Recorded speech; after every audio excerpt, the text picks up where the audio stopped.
Vous aimez la France? Vous aimez la parcourir, la découvrir, partir à sa rencontre. Vous avez même parfois l'impression de bien la connaître. Nous avons tous une petite plage, une petite crique, une clairière, un hameau ou un chemin qui n'appartient qu'à nous, loin des sentiers battus, et que nous ne voulons partager qu'avec ceux que nous aimons. C'est cette France-là que nous voulons vous faire découvrir, à travers 100 lieux qu'il faut absolument voir dans votre vie.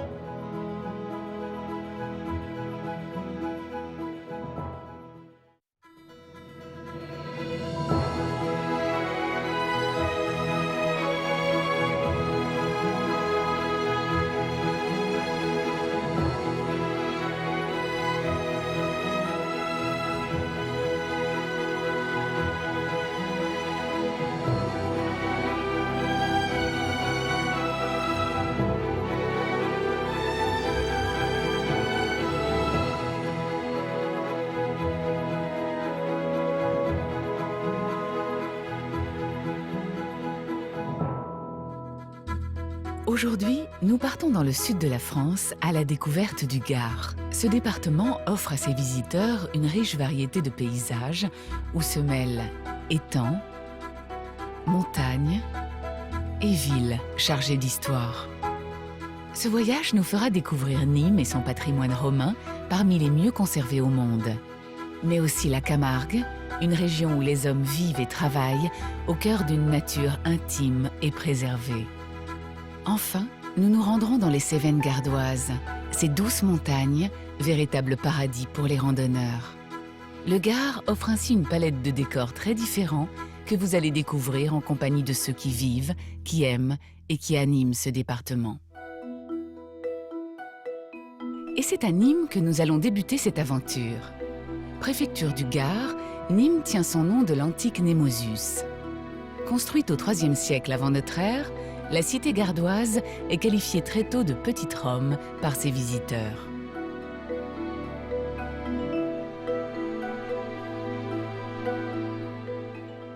Pour cette visite nîmoise et ses alentours, c'est Stella Falduto qui nous accompagne. Architecte de formation, elle s'adonne depuis quelques années à une autre de ses passions, le dessin. À travers de nombreuses aquarelles, Stella aime à croquer sa ville et ses monuments. Ce que j'aime moi vraiment à Nîmes, c'est une sorte de dolce vita hispanisante avec de la tauromachie et le côté italien avec cette douceur de vivre, la vie en extérieur sur les terrasses, la couleur de ces façades très imprégnées d'architecture romaine, extrêmement présente. Voilà ce qui fait l'attrait de Nîmes à mes yeux. La promenade débute dans la partie la plus haute de la ville, un immense jardin surplombé d'une tour romaine, la tour Magne.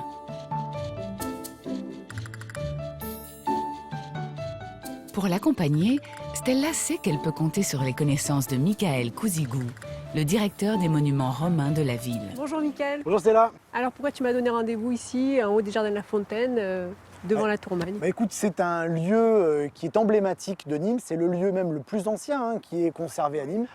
Et donc, d'en haut de la tour Magne, on a une vue extraordinaire sur l'ensemble de la ville pour comprendre son urbanisme. Donc, je te propose qu'on y rentre tout de suite et comme ça, on va pouvoir découvrir cette ville ensemble. Plaisir. La tour Magne est le dernier vestige de l'antique enceinte qui protégeait Nîmes autrefois. Place forte militaire utilisée pendant la guerre de 100 ans, cette tour offre à ses visiteurs une vue exceptionnelle sur Nîmes. Ah oui. Tu vois, un beau panorama. On a une vision vraiment à 180 degrés, d'où l'importance de cette tour aussi à l'époque antique, qui était aussi une tour de surveillance. Pour la défense. Ouais. Voilà, et là on pouvait observer l'arrivée d'ennemis. Et cette tour a d'ailleurs été toujours utilisée comme tour d'observation jusqu'au 19e siècle où on va mettre un sémaphore en haut de la tour Magne. Donc c'était un sémaphore à signaux. Ce sémaphore, placé au sommet du plus haut point de Nîmes, permettait la surveillance du territoire. La tour a aussi toujours eu un rôle important dans l'histoire de Nîmes. Stella, je te propose qu'on redescende. Comme ça, tu vas apprécier les monuments au plus près et on va aller voir la Maison Carrée, les arènes, à travers les rues aussi du centre-ville. Comme ça, on va aller voir les monuments de près. D'accord. On y va ? On y va. La romanisation de Nîmes débute réellement au 1er siècle avant notre ère. À l'époque, Némosus était une colonie de droit latin, colonie qui assumait la promotion de la romanité en Gaule. Et si, comme Stella, vous séjournez à Nîmes, n'hésitez pas à débuter votre visite par un temple antique unique au monde, puisqu'entièrement conservé, la Maison Carrée. Michael, est-ce qu'on peut dire que la Maison Carrée, c'était un lieu de vie économique et politique à l'époque antique, ici, là, à Nîmes? Alors ici, tu avais effectivement, la Maison Carrée était située sur le forum. Donc c'était vraiment la place centrale à l'époque antique. Les Gallo-Romains se réunissaient ici autour de la Maison Carrée. Donc il faut imaginer des portiques qui ceinturaient l'ensemble de la Maison Carrée. Et ici, on avait des cérémonies religieuses qui étaient faites devant les marches. Et ce temple était dédié aux petits-fils d'Auguste, donc Lucius et Caius César, qui étaient les petits-fils d'Auguste et qui sont morts en bas âge. Les bâtisseurs de la Maison Carrée se sont inspirés des temples d'Apollon et Mars à Rome, deux divinités spécialement vénérées par les Romains. Elles symbolisaient les arts et la guerre, des qualités que l'empereur se devait de personnifier. On va avoir ces cérémonies qui vont avoir lieu à l'extérieur de la Maison Carrée. Donc on avait un autel ici au pied des marches. Donc il faut imaginer les prêtres du culte impérial qui étaient réunis autour de cet autel. On avait les aruspices, donc ces fameux prêtres qui allaient d'ailleurs interroger les augures. Il y a beaucoup de superstitions dans la religion romaine. Donc on va faire des sacrifices d'animaux ici, on va regarder les entrailles des animaux. Donc tout ça devant le public. Pour accéder à l'intérieur de la Maison Carrée, 15 marches. Les Romains commençaient toujours l'ascension en débutant par le pied droit pour terminer avec ce même pied. Le pied gauche était déjà à l'époque synonyme de mauvais présage. Pour ceux qui parmi vous aimeraient pénétrer dans ce monument, l'intérieur est aujourd'hui une salle de projection. Alors moi, ce qui m'interpelle, c'est la qualité de conservation de ce monument. Comment tu expliques ça? En fait, c'est tout simple. La Maison Carrée n'a jamais cessé d'être occupée depuis la fin de l'Empire romain. C'est un monument qui a eu différentes destinations.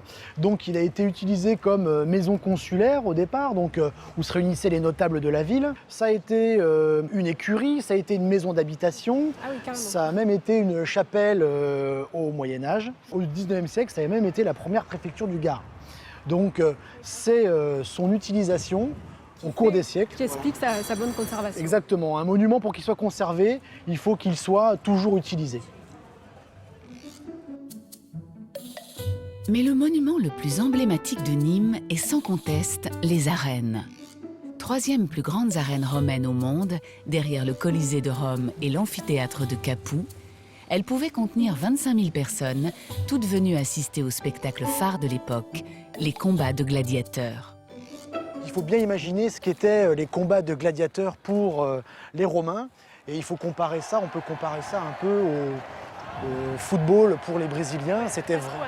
Voilà, il y avait une énorme ferveur autour des combats de gladiateurs. Il y avait des paris, on avait des équipes de supporters qui allaient supporter tel ou tel gladiateur, telle ou telle école de gladiateurs.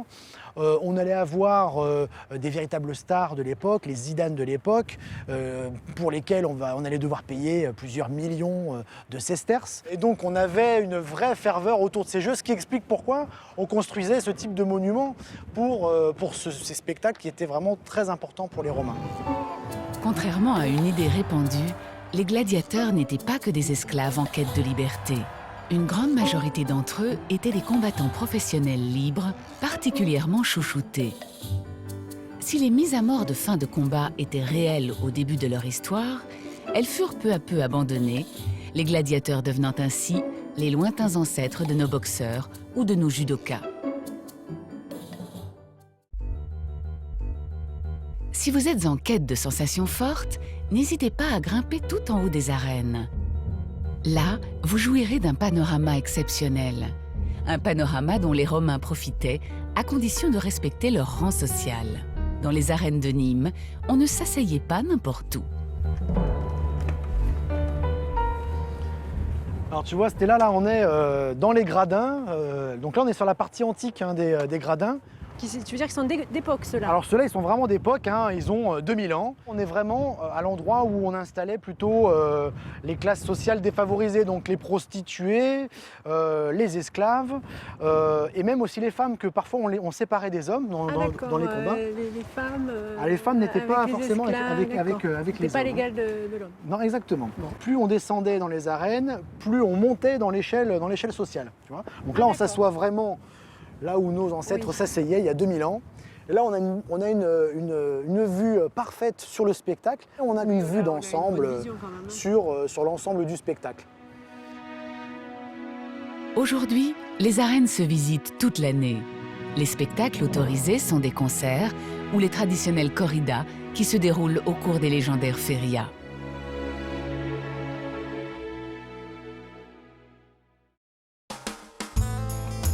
Si vous aimez la grande histoire romaine, n'hésitez pas à prendre la route pour découvrir un autre monument situé à seulement 20 km de Nîmes, le pont du Gard. Pour cela, Stella a décidé de nous y emmener par un moyen original, le canoë. Et c'est avec la guide Elisabeth Thibault que l'aventure commence sur les rives du Gard. Cette descente du Gardon, comme tout le monde l'appelle ici, n'est pas une activité difficile, à condition de pagayer en rythme sur cette rivière, aux abords dominés par des roches calcaires.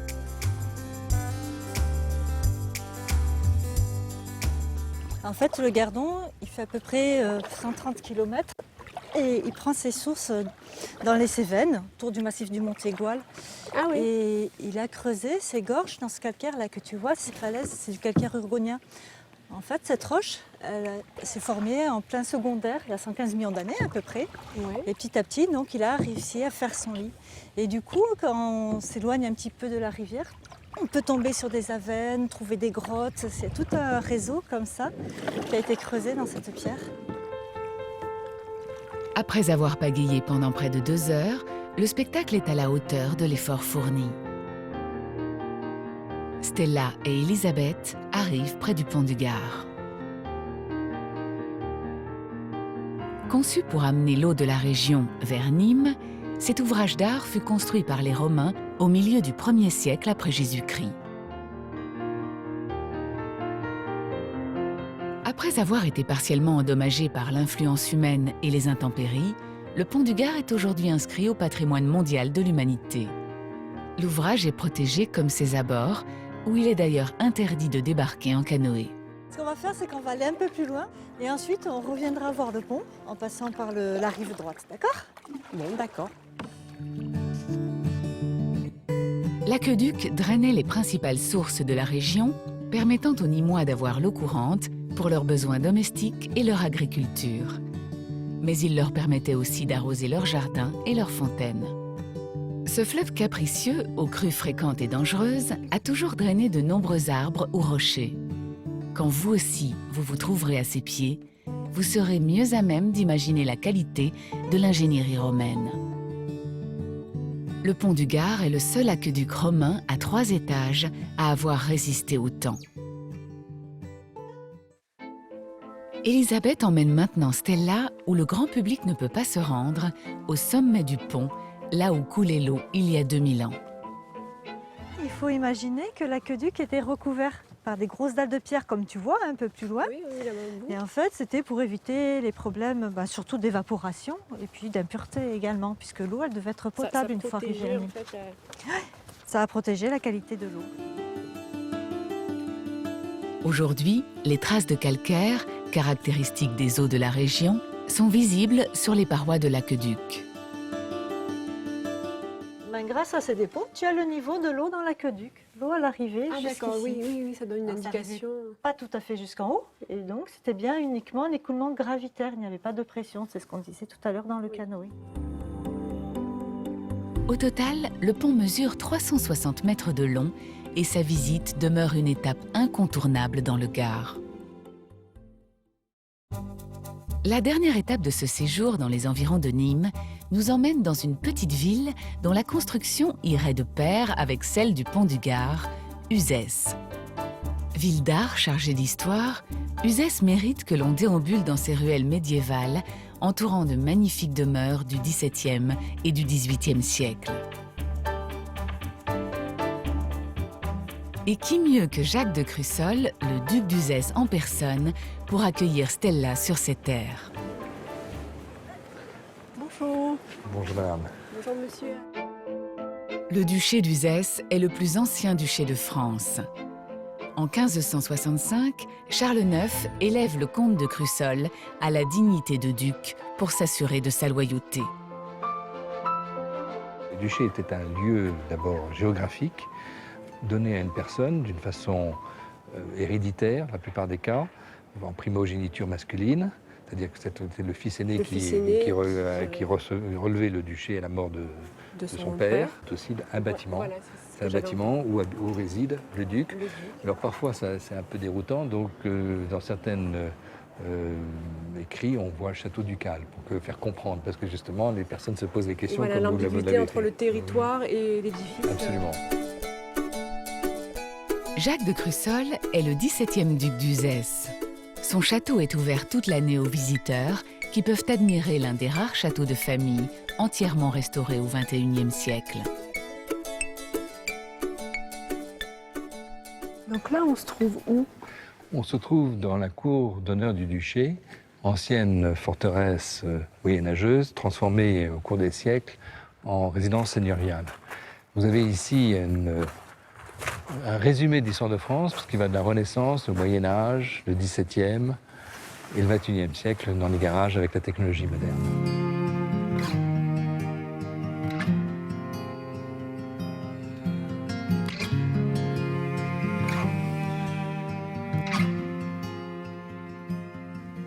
On est dans la cour jardin du duché. Il y a le duché à deux cours, la cour d'honneur que nous avons traversée, celle-ci.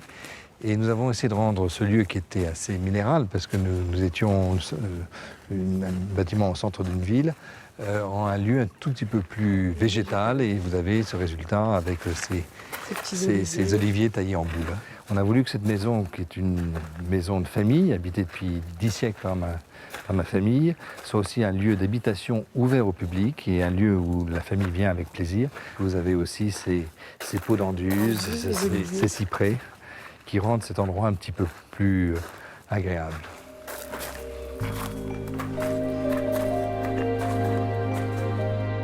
Si vous souhaitez pénétrer à l'intérieur du château, il se parcourt aussi. Meubles et objets enrichissent ainsi la qualité de cette visite, où sont racontées les grandes heures de la famille ducale. Le clou de la visite tient à la vue offerte depuis le haut de la tour médiévale du duché. Quelques centaines de marches plus tard, Jacques et Stella peuvent admirer un splendide panorama sur la ville et sa région, l'Uzerche. Ce qui est étonnant, c'est cette proximité entre la campagne et la ville. Vous voyez, il n'y a pas de banlieue, c'est directement de la campagne à la ville, ce qui est excessivement rare pour une ville de cette taille. Et d'ailleurs, tout cet ensemble est aujourd'hui protégé dans le cadre de la loi Malraux. Cette loi, évoquée par Jacques de Crussol, date des années 60 et concerne la préservation du patrimoine. Sans elle, mais aussi grâce à la volonté de Marie-Louise, la grand-mère du duc, Uzès serait très différente aujourd'hui.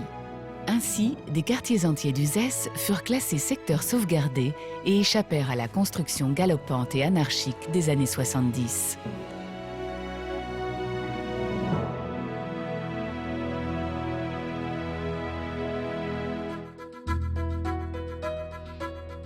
Mais le long roman du Gard contient bien d'autres chapitres. Lorsque vous serez sur place, nous vous recommandons de descendre à une trentaine de kilomètres plus au sud du département. Là, bordant la Méditerranée, un paysage de marais et d'étangs, véritable paradis des oiseaux, terre d'élevage de chevaux et de taureaux, la Camargue.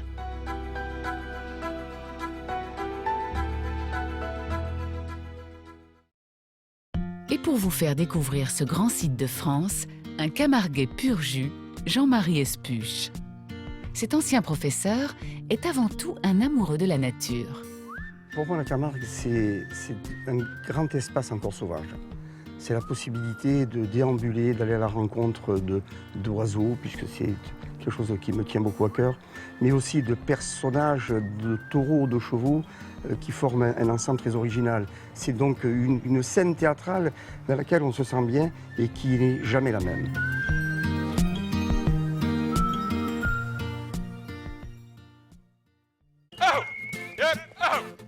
En Camargue, les hommes ont depuis longtemps pris l'habitude de vivre, mais aussi de travailler au cœur de leur environnement.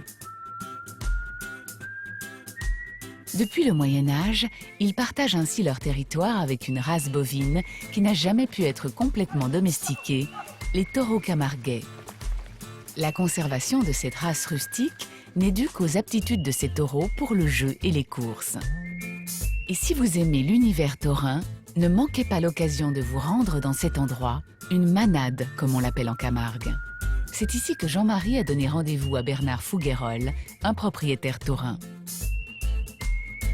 Bonjour, ça va? Comment tu vas? Dis-moi alors, qu'est-ce que tu en fais de tous tes taureaux? Elle en fait du travail, on fait des courses libres, elle fait aussi un peu de spectacle dans les prés là.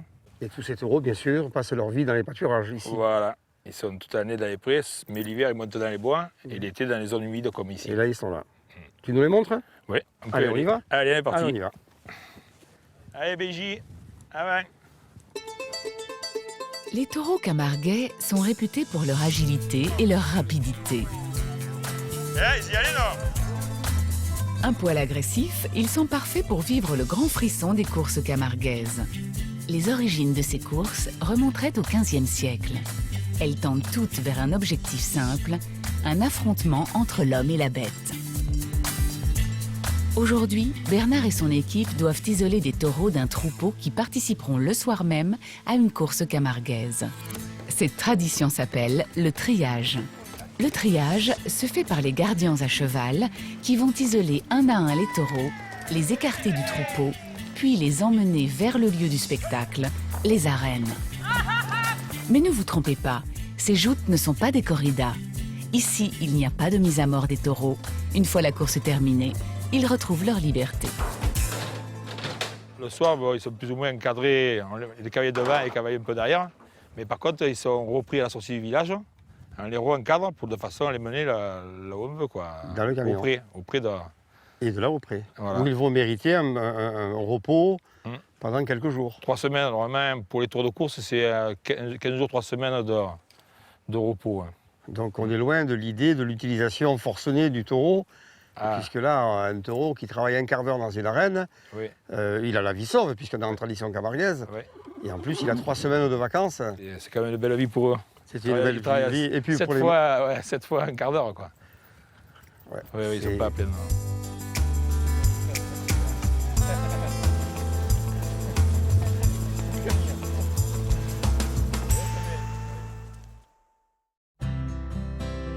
Pour Jean-Marie, la balade en Camargue se poursuit avec la découverte d'une plante typique de cette région, le roseau.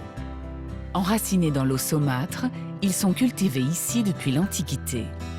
D'abord utilisés comme plante fourragère, les roseaux vont très vite révéler leurs qualités isolantes.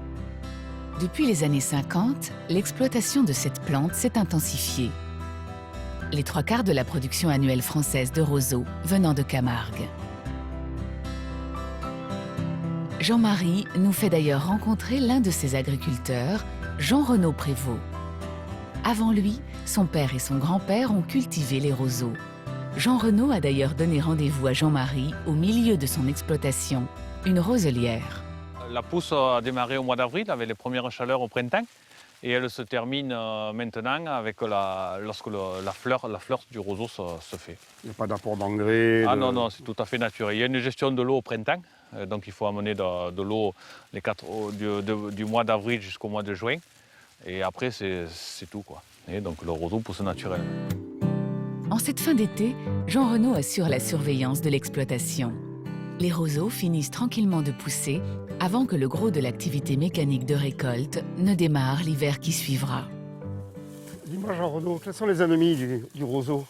Le principal ennemi, c'est le ragondin. Parce que le ragondin, en étant herbivore, il va se nourrir de racines de roseaux et il va mettre en péril la roselière. Et puis il va creuser des digues sur les berges Tout ça, il va faire des terriers, creuser des digues, ça va nous poser des problèmes après pour gérer l'eau. Ah oui, parce que lorsque les niveaux d'eau sont forts, sont hauts, Voilà. ça peut effectivement s'effondrer. La production de Jean Renaud sert pour la constitution de toits en chaume. On retrouve ces roseaux dans quelques maisons camarguaises, mais aussi en Normandie et surtout aux Pays-Bas ou en Angleterre, deux nations particulièrement friandes de ce type de toiture. Une fois récoltée, la sagne, le nom local donné à ces roseaux, est ensuite dépouillée de ses feuilles, puis séchée et stockée dans des hangars ouverts pour éviter les moisissures. Ça, c'est le hangar où on stocke les roseaux pour livrer les artisans jusqu'à la fin de l'année. Cet hiver, on a fait une production de 200 000 boîtes. Et là, il reste autour de 35 000 boîtes pour arriver jusqu'à la fin de l'année. Et puis il y a des couleurs là, qui sont affichées. Oui, donc chaque ballot est étiqueté en fonction de la longueur du roseau. Donc là, tu as des étiquettes bleues, donc c'est le roseau qui est long. Les étiquettes vertes, c'est du roseau qui est court. Et là, tu as des étiquettes rouges où c'est le roseau qui est moyen. Et ça sert aussi de traçabilité pour la boîte de roseau. D'accord, parce que c'est du roseau Camargue, origine Camargue. Voilà. Chaque année, ce sont 200 millions de bottes de roseaux qui servent ainsi à la confection des toitures, un matériau noble, mais surtout écologique. Mais si la Camargue est mondialement réputée, c'est aussi pour ses étangs et ses marais. Parmi ceux-ci, des marais salants où l'on récolte l'or blanc depuis l'Antiquité. Ces étendues sauvages permettent à l'homme de travailler et maintiennent la biodiversité. Ici, des dizaines d'espèces d'oiseaux nichent à l'année ou pendant la migration. Pour découvrir cet espace unique au monde, une virée en 4x4 s'impose. Jean-Marie accompagne Claude Chacornac, un saunier des Salins du Midi. La visite débute sur les rives de la Méditerranée. Je t'amène au bord de mer pour te montrer le point de départ de la fabrication du sel. C'est-à-dire que l'eau est pompée à la mer. La Méditerranée, 29 grammes par litre d'un NaCl, c'est-à-dire de sel, de chlorure de sodium.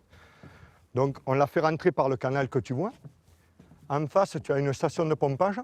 Cette station de pompage prend l'eau de mer. Donc cette eau-là va parcourir 65 km et elle va mettre 4 mois. Et elle va passer de 29 grammes par litre à 300 grammes par litre sur les cristallisoires, qu'on ira voir tout à l'heure. 10 fois plus concentré. 10 fois plus concentré. Le travail du saunier, c'est arriver à gérer les eaux pour arriver jusqu'à la cristallisation du sel sur les cristallisoires qu'on verra tout à l'heure. L'eau de la Méditerranée est donc drainée sur une surface de 8500 hectares.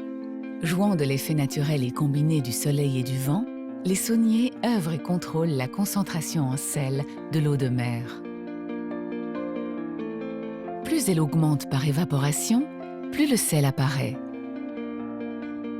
Mais il arrive que leur travail, en symbiose avec la nature et les éléments, s'accompagne de petits coups de main dans la gestion de l'écoulement de l'eau dans les marais. Je vais régler la porte crémaillère, comme aujourd'hui il fait beau. Il faut faire passer de l'eau d'un clos à l'autre. Le temps le permet, il fait très beau.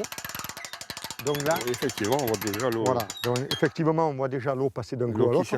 L'eau qui est dans ce clos va circuler, passer sous le pont et sortir de l'autre côté pour alimenter ce clos-là. Grâce à cette gestion quotidienne des marais salants, les sauniers connaissent exactement la concentration du sel dans l'eau et peuvent ainsi débuter la récolte. Une fois l'eau évaporée, le sel est prêt à être récolté. Cette couleur rose, caractéristique des marais salants de Camargue, vient d'une algue de la même couleur qui contient une grande quantité de bêta-carotène protégeant de l'exposition du soleil. Plus la salinité augmente, plus l'algue se développe. Au cours de cette balade, Claude a tenu absolument à montrer à Jean-Marie le nectar des nectars, la fleur de sel. Ces cristaux qui apparaissent l'été à la surface des cristallisoires sont dus aux variations de température entre le jour et la nuit. Cette petite paillette que tu as, comme ça, là, tu vois, qui se délite très bien, c'est de la fleur de sel. Alors la différence du gâteau de sel, des cristaux de sel avec la fleur de sel, c'est que le cristaux de sel, lui, il se dépose avec le vent, la chaleur et tout. La fleur de sel, on appelle ça, d'ailleurs, on ne récolte pas la fleur de sel, on la cueille. D'accord. On cueille la fleur de sel. Cueillie pendant les mois d'été, elle doit être prélevée avec précaution. En moyenne, ce sont 500 tonnes de fleurs de sel qui sont cueillies chaque année. 1/1000 de la production totale des salins du Midi. Pour achever cet incroyable périple, Claude et Jean-Marie se dirigent maintenant vers ces immenses dunes blanches, des camels comme on les appelle ici. Regarde, le mot, ben, ça te fait penser à quelque chose? Effectivement, ça fait penser au dos du chameau. Hein. Voilà, ça fait penser aux deux chameaux qui, eux, transportaient le sel dans le désert. L'aboutissement du travail. Voilà, l'aboutissement du travail avec ce qu'on fait avec l'eau de mer. 65 km de parcours. Voilà. Allez, on y va.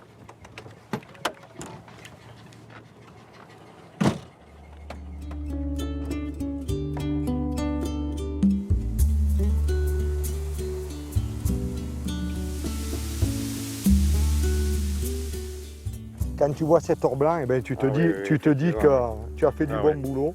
Hein. Ouais. Et on mesure tout le cheminement parcouru. Et on mesure tout le cheminement depuis la mer parcouru jusqu'à la mise en camel. En camel, ouais. Voilà. Eh bien, merci beaucoup. Voilà. Eh bien, voilà, écoute, on y va. Super. Si vous souhaitez vous aussi admirer ces montagnes de sel extraits ici chaque année, vous pourrez associer cette visite avec celle d'Aigues-Mortes, dernière étape de notre escapade camarguaise. Les fortifications d'Aigues-Mortes offrent des points de vue époustouflants sur les salins du Midi et la cité médiévale.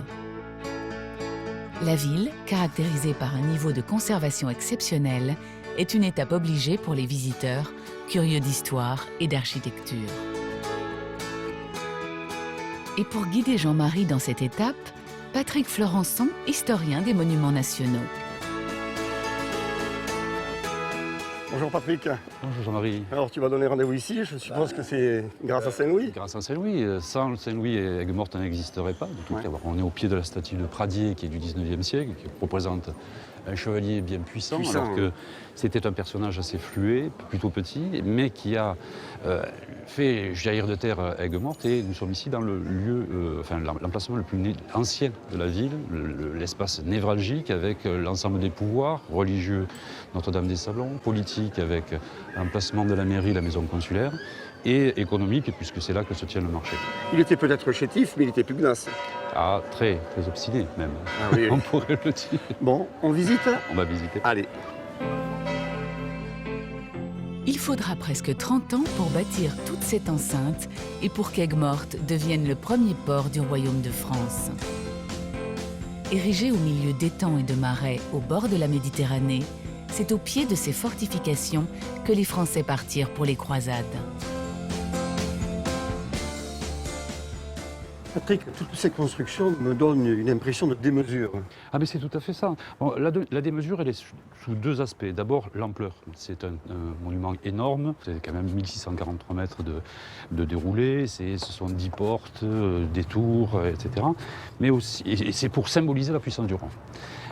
Au milieu de ce désert. Et l'autre plan, c'est sur la construction. Il faut s'imaginer que la totalité du rempart a été construite sur un système de pilotis et qu'il a fallu, pour lutter contre l'eau, la nappe phréatique et la nature du sol qui est sableuse, installer ces pilotis pour dresser la muraille. D'après mes estimations, pour construire l'ensemble du rempart, on a utilisé environ 150 000 arbres. 150 000 arbres, donc des arbres qu'on a trouvés sur place. Sur place. Et c'est ce qui, justement, influe sur... a pour conséquence la modification du système écologique de cette région, qui attirait les gens et qui est devenu insalubre et qui a vu se développer la malaria au XIVe siècle. Et l'apothéose de cette visite tient à cette tour, la tour de Constance. Ce donjon massif est séparé du reste des remparts. Il obéit aux constructions de l'époque et correspond au plan type des châteaux capétiens. Haute de 33 mètres, la tour de Constance servait à protéger l'enceinte d'Aigues-Mortes, mais elle a aussi longtemps servi de prison. Eh bien, Jean-Marie, on est ici dans la salle haute de la tour de Constance, qui a été très célèbre, parce qu'elle a été le lieu d'enfermement des protestantes à partir de la fin du XVIIe siècle et au XVIIIe siècle.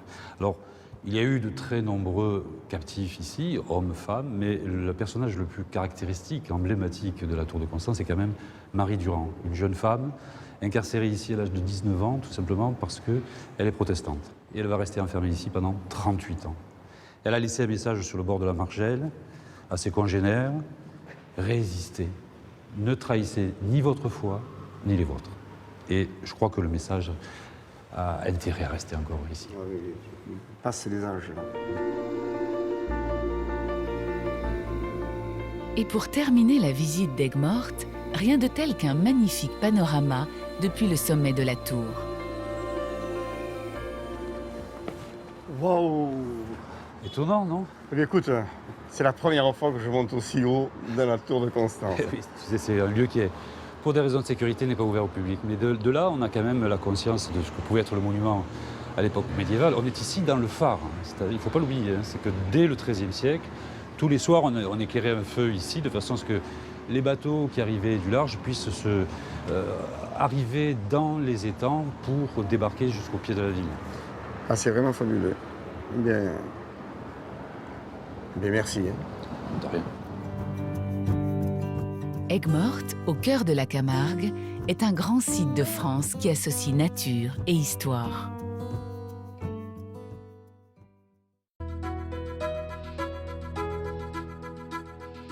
La dernière étape de ce voyage nous emmène au nord-ouest du département, à la découverte d'une chaîne de montagnes sauvages, les Cévennes.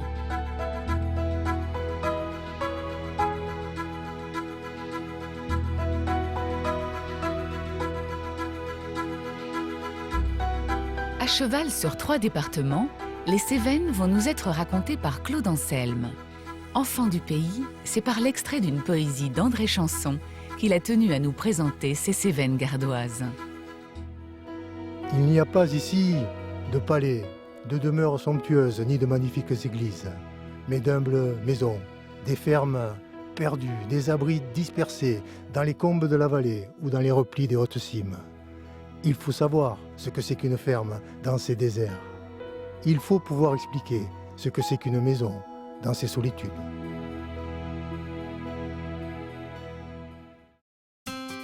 Les Cévennes se visitent à pied. Au détour d'un chemin, vous aussi vous pourrez croiser ces maisons typiques en pierre. Et c'est à la rencontre d'une de ses habitantes que Claude nous emmène. Comme tous les matins, Nicole Aigouin débute sa journée par une courte marche dans la montagne où elle va chercher ses 50 chèvres pour la traite. Tu élèves des chèvres depuis combien de temps?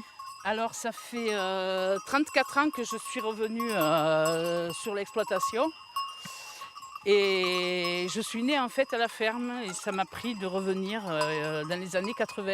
Mes parents commençaient déjà à avoir un certain âge et étaient fatigués pour travailler. Je suis venue leur mettre un peu de sang neuf. Nicole élève seule ses chèvres qui dégustent au fil des saisons et de leur virée en montagne des glands, des bruyères ou des châtaignes. Cette nourriture donnera un lait riche et savoureux, transformé ensuite en fromage, le pélardon. Là, on arrive sur le Puech, c'est le mas où nous habitons. Et la chèvrerie est en contrebas, on va rentrer les chèvres. C'est le mas familial. C'est le hameau familial. Oui, c'est un hameau, oui. Et oui. 2 fois par jour, les chèvres rejoignent la chèvrerie pour une étape incontournable, la traite. Allez Claude, viens, je te donne un seau. Ah, tu tiens. Voilà. Alors, fais-moi voir comment tu fais. Alors, tu prends le lait comme ça et tu coinces avec les 2 doigts du haut le lait dans la partie inférieure et t'appuies.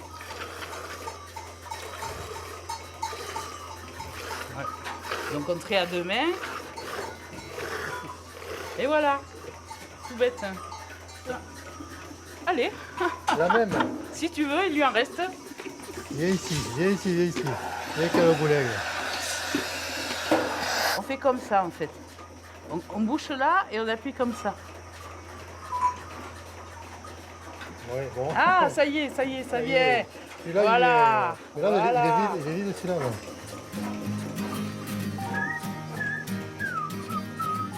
Les chèvres de Nicole produisent 150 litres de lait par jour. Un lait recueilli puis travaillé dans ce laboratoire. C'est ici que sont fabriquer. Voilà, c'est ici que se passe la fabrication du pélardon.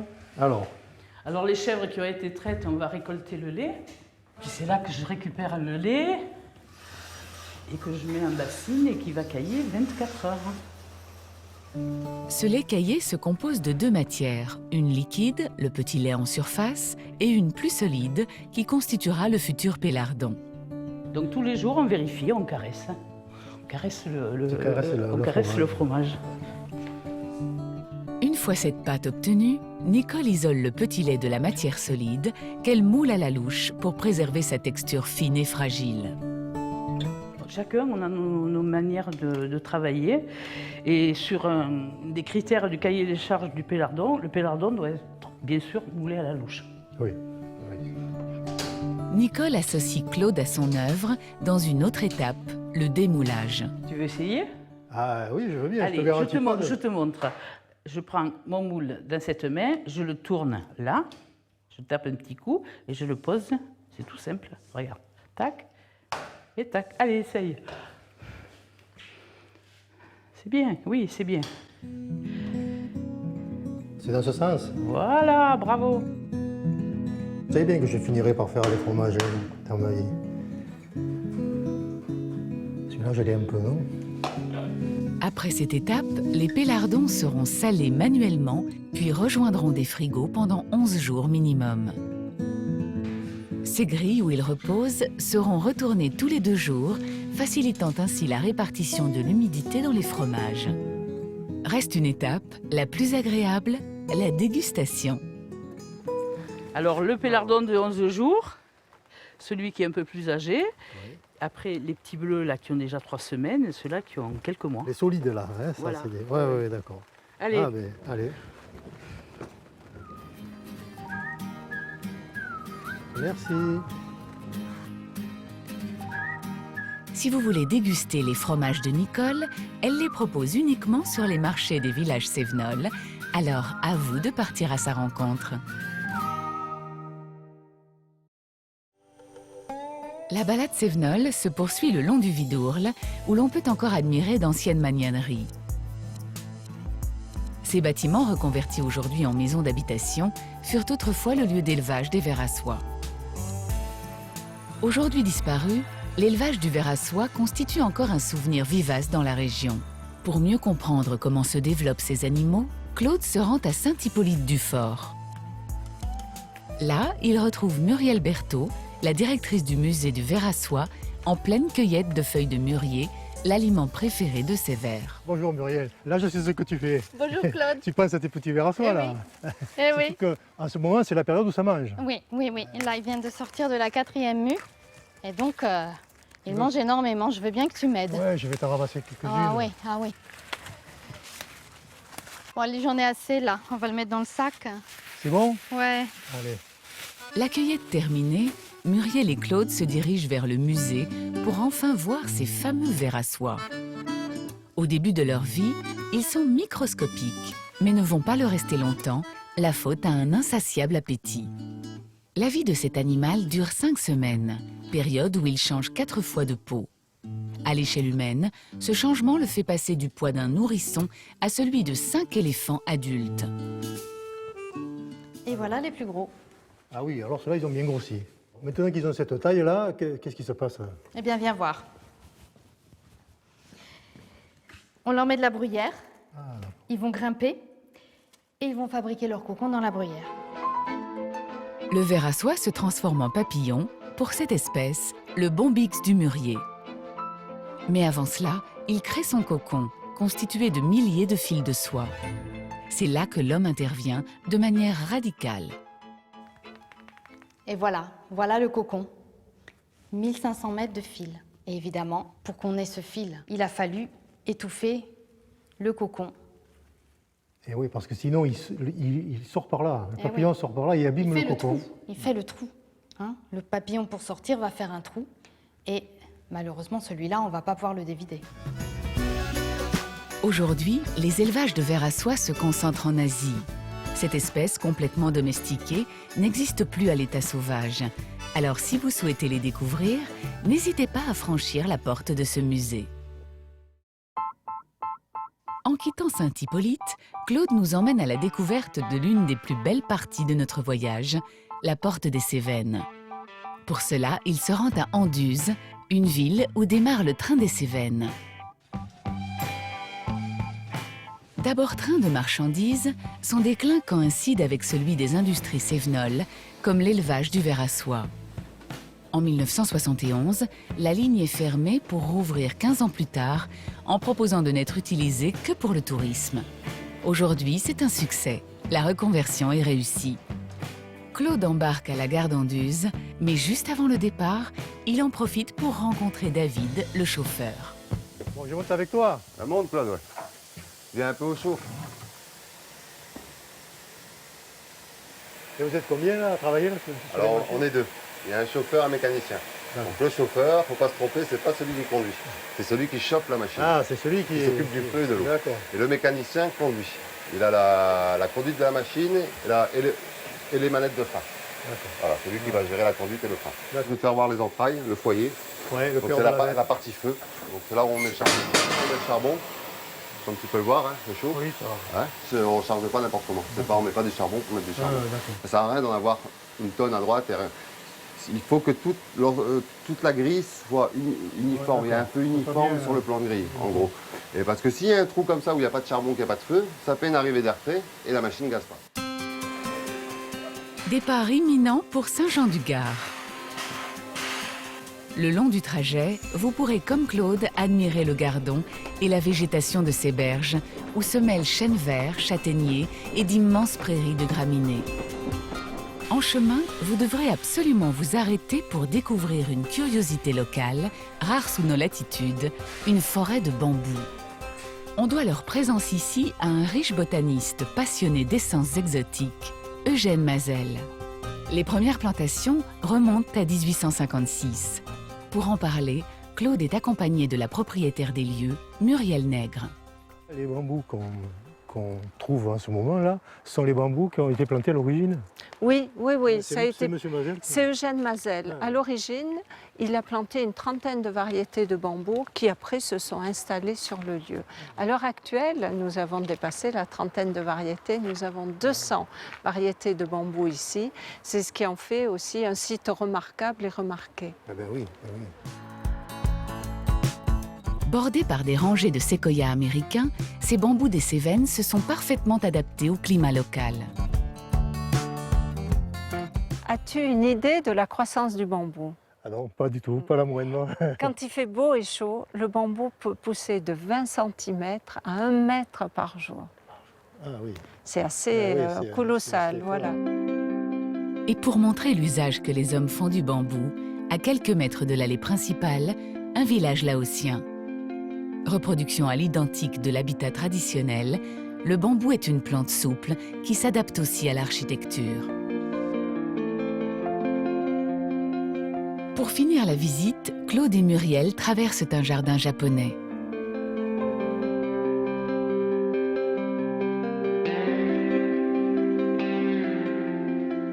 L'illusion est parfaite au cœur des Cévennes. Après cette escapade botanique, Claude reprend son train pour Saint-Jean-du-Gard.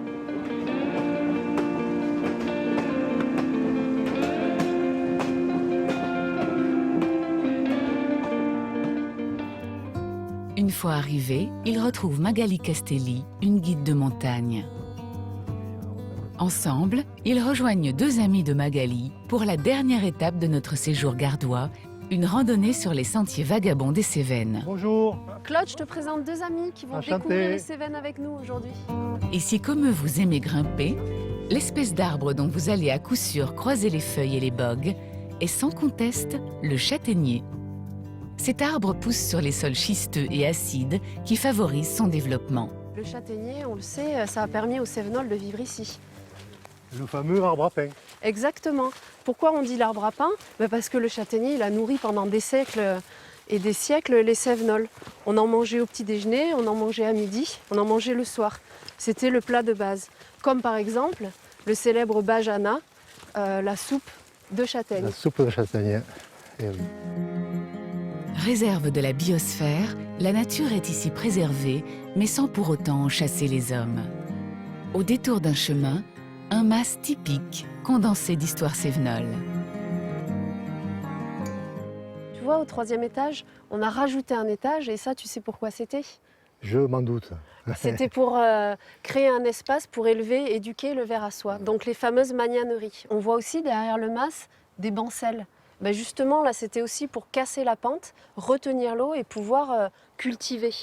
Et il y a même le cyprès. Le cyprès. Est-ce que tu sais pourquoi il y a un cyprès ici? Ça devait être au début une maison protestante.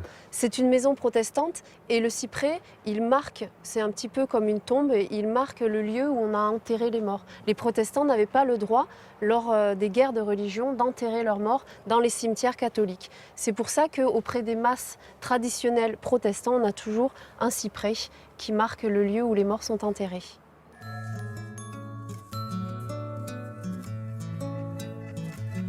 Après quelques heures de marche à travers les sous-bois, nos randonneurs arrivent au pied du Gardon.